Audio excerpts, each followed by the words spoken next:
apa namanya dibarisi al harokatin. Nanti kalau kita ajarin lagi ke teman yang lain gimana. Bismillahirrahmanirrahim.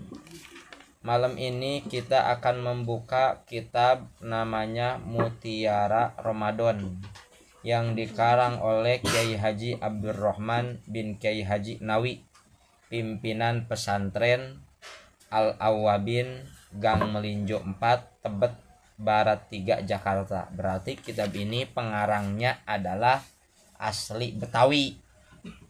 Kita kalau merasa orang Betawi, merasa orang Jakarta, merasa kita rumah di Jakarta, nyari makan di Jakarta, hidup di Jakarta, minimal kita harus bagus adab, harus baik adab. Salah satunya orang yang baik adab adalah mengkaji kitab-kitab ulama Betawi. Syukur-syukur kita mengkaji kitab yang lainnya. Jangan sampai kita ngaji kitab yang jauh dulu. Apalagi kita hasil makan, kita punya HP, punya mobil, punya rumah, kerja di Jakarta, tapi nggak pernah ngaji kitab orang Jakarta, itu suul adab. Ya. Tapi kalau kita udah ngaji, pengarang-pengarang orang Betawi, silahkan mengijab ke yang lainnya. Kadang kita itu kebanyakan sok ngajinya kitab yang jauh-jauh, silahkan, emang bagus. Cuman ulama Betawi pada bodoh. Ulama Betawi itu hebat-hebat. Salah satunya, nah ini pengarang kitab ini, ya, yang disebut Mutiara Ramadan, ya kan, Haji Abdurrahman, ya, pimpinan Al-Awwabin itu orang hebat. Kenapa? Udah mengarang kitab. Mengarang kitab ini gampang, tapi kalau kita diuraikan, kalau kita bahas dalam sekali. Kalau untuk cara baca mungkin udah pada bisa semua. Tapi kalau kita bahas lah, kita apa bisa ngebahasnya. Nah ini, ya. Nah inilah penting kita sebagai umat muslim belajar ilmu tentang puasa. Kalau kita mengerjakan puasa berarti kita wajib mencari ilmu puasanya. Kalau kita sholat 5 waktu berarti wajib kita mencari ilmu sholat 5 waktunya. Kalau kita sering baca Quran berarti wajib mencari ilmu Al-Qurannya. Apapun bentuknya kita sering kerjakan berarti pekerjaan itu wajib mencari ilmunya. Salah satunya ini bulan puasa. Kita harus punya pegangan. Jangan ditanya, kamu udah ngaji bab puasa belum? Udah. Kitabnya kitab apa? Waduh, nggak tahu kitabnya. Saya guru saya ngedengerin. Nah, yang namanya ngedengerin kan kadang salah dengar. Yang namanya ngedengerin kan kadang salah menafsirkan, salah memikirkan. Coba kalau kita punya kitabnya, nah, sambil kita ngedengerin, sambil buka kitabnya kan enak kita. Oh, ini kita bahas nih. Oh, ya halaman pertama mukadimahnya tuh, lihat ya bahasanya kan kalau kita dipakai ceramah nih. Alhamdulilladzi ja'ala Ramadana syahran mubarakan wa qiyama lailihi tatawuan wa siyama naharihi wajiban wa sawabal amali fihi mudha'afan wassalatu wassalamu ala sayyidina Muhammadin sayyidi waladi adnan wa ala alihi washabihi dzawil majdi wal irfan. Tuh, ini buat ceramah. Nanti kamu suatu saat nanti kalau jadi ustadz atau jadi kiai atau menjadi penceramah, kita harus punya buku ini. Kalau kita nggak punya kitab pegangan lah, kita ngejelasin kepada umat pakai kitab apa? Pakai kitab Google, malu. Makanya kita harus pengorbanan, beli kitabnya dan kaji kitab itu. Apalagi ini yang mengarang kitab adalah ulama Betawi asli. Nah, makanya kita sebelum ngaji kitab yang jauh dulu, ngaji kitab-kitab para ulama Betawi dulu. Biar apa? Biar husnu adab atau biar bagus adab. Biar sopan santun. Itu nggak kalah hebat dengan ulama-ulama yang lain ini, ya kan. Oh. Lihat halaman 3, ya. Bab yang pertama, siyamu syahri Ramadan. Nah, puasa dalam anggapan syara. Puasa menurut syara adalah imsakun anil mufattiri ala wajhin makhsusin. Oh, kalau ditanya kamu sama murid kamu atau sama santri kamu, Pak Ustadz, apa puasa? Mana puasa apa? Baca imsakun anil mufattiri ala wajhi makhsusin. Lu harus tahu artinya. Jangan puasa. Puasa itu apa? Ya puasa itu nahan minum makan. Ya iya apa? Nahan minum apa? Tuh, baca lapanya imsakun anil mufattiri ala wajhin makhsusin. Nah, itu kan enak ditanya sama teman atau sama orang lain. Puasa itu apa? Nah, kita langsung jawab imsakun anil mufattiri ala wajhi makhsusin. Enak kan ngejawabnya kalau gitu mah. Ini mah kata Ustadz Ono, kata Google, kata nggak enak katanya. Kata ulama lah. Kita kata kitab ini, nih sebutin namanya. Kitab Mutiara Ramadan atau pengarangnya kata Haji Abdurrahman Nawi, namanya puasa adalah imsakun an mafatiri ala wajhin makhsusin. Nah, begitu kan enak jawabnya kalau begitu, ya. Artinya apa? Menahan diri dari segala yang membatalkan atas jalan yang ditentukan. Itu kan enak uraikan. Maksudnya apa nih? Menahan diri dari segala yang membatalkan. Nah, berarti puasa itu bukan hanya menahan makan dan minum aja. Berarti kita juga harus menahan maksiatnya anggota badan. Dan puasa juga harus menahan dosa hati. Oh, berarti puasa adalah sabar. Melatih kesabaran puasa itu tuh. Kata pengarang kitab ini, kata Haji Abdurrahman Nawi, puasa itu adalah latihan sabar. Itu.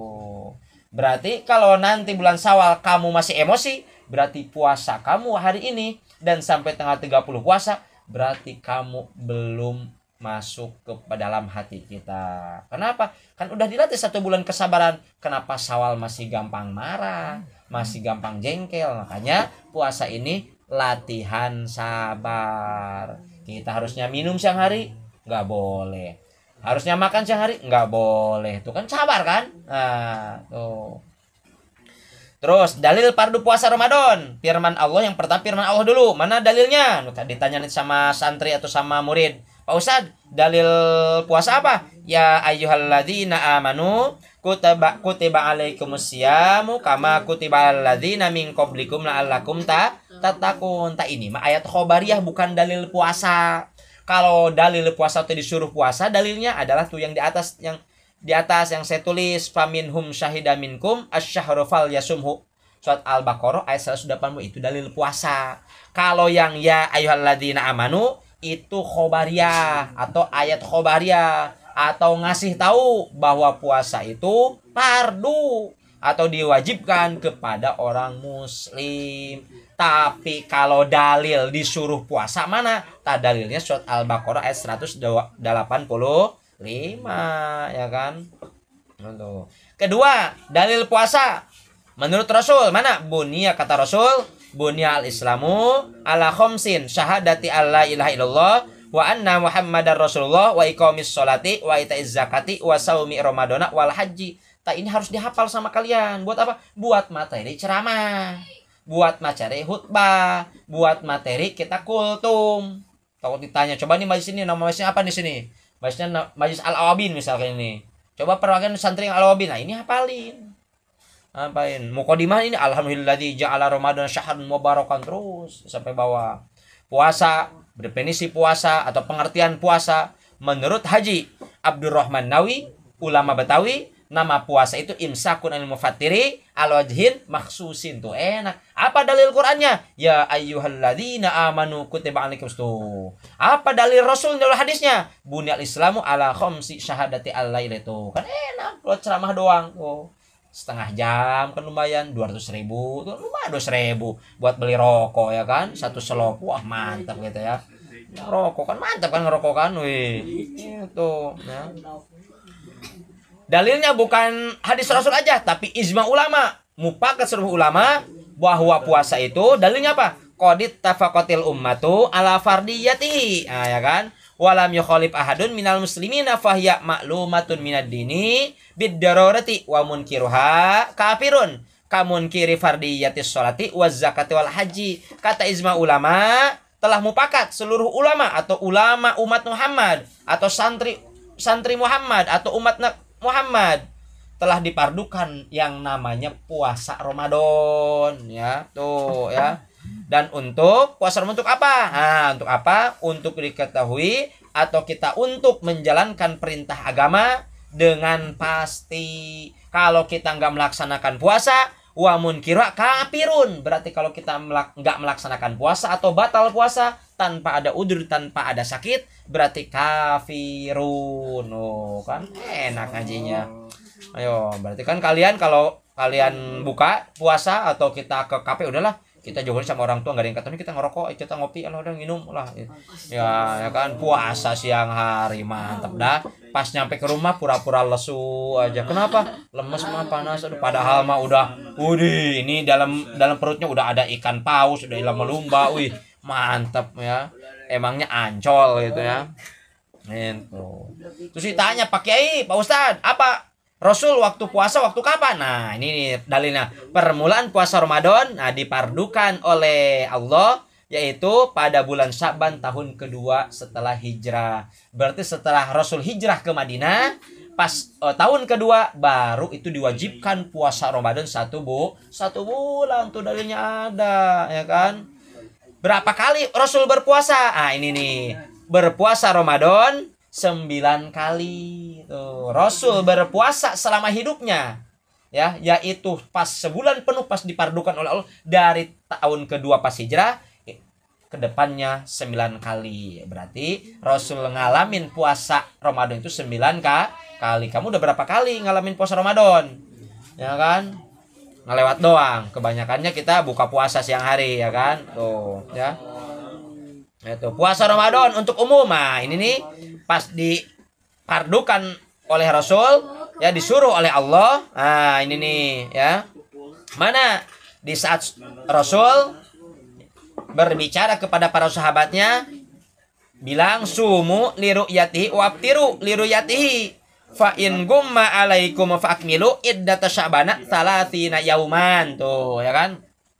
Di saat dipardukan puasa itu, bilang Rasul kepada para sahabat, para sahabat, berpuasalah kalian liruyati setelah kamu melihat bulan, atau bukalah puasa sesudah melihat bulan. Maka jika bulan itu ditutupi awan atas kamu, maka sempurnakanlah bilangan bulan Sya'ban. Artinya apa? Berarti Rasul menyuruh ke para sahabatnya, lihatlah kalau mau melaksanakan puasa, kita harus melihat bulan sebelumnya. Artinya bulan Sya'ban berapa hari bulan Sya'ban? 29 hari atau 30 hari. Dihitunglah. Memakai apa? Memakai hilal atau ru'yat. Nanti kita kalau di pondok itu belajar ilmu falak. Makanya kalau ngaji di sini doang kita nggak cukup. Makanya kamu harus ada semangat untuk mondok. Kalau kita ngaji di kampung, ngaji paling lah. Ngaji apa sih paling? Coba kita ke pondok, itu kita. Kalau kita pondok itu kita akan tahu betapa susahnya kita mencari ilmu, ya. Belajar coba mondok, ya. Mondok nggak mahal kok, enak kok mondok. Semua juga sedih kok mondok mah. Kenapa? Yang satu orang Lampung ditinggalin orang tuanya, yang satu orang Palembang ditinggalin orang tuanya. Sama-sama penderitaan, satu penderitaan. Jauh dengan orang tuanya, jauh dengan keluarnya, biar kita merasakan bagaimana susahnya mencari ilmu. Kalau begini kan kamu enak. Cuci baju dicuci sama orang tua.